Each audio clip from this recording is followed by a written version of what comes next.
దోషులుగా తేలిన రాజకీయ నాయకులపై జీవితకాల నిషేధం అవసరం లేదు. సుప్రీంకోర్టుకు కేంద్రం.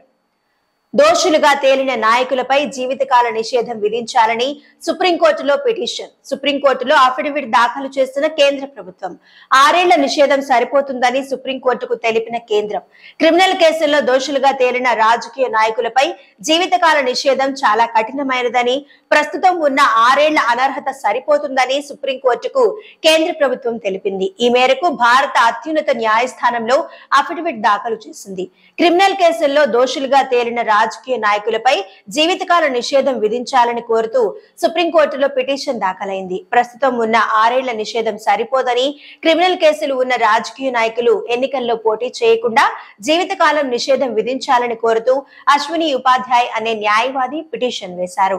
ఈ పిటిషన్ పై విచారణ జరిపిన న్యాయస్థానం కేంద్రం అభిప్రాయం కోరింది. ఈ నేపథ్యంలో కేంద్రం ఈ రోజు సుప్రీంకోర్టులో అఫిడవిట్ దాఖలు చేసింది.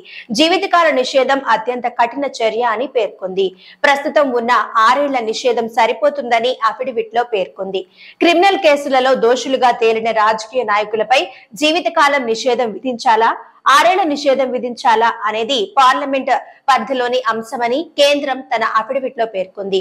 పార్లమెంట్ ఇప్పటికే అన్ని అంశాలను పరిగణలోకి తీసుకుని 6 ఏళ్ల నిషేధం విధించిందని సుప్రీంకోర్టుకు తెలిపింది. సుప్రీంకోర్టు తుది నిర్ణయాన్ని వెలువరించాల్సి ఉంది.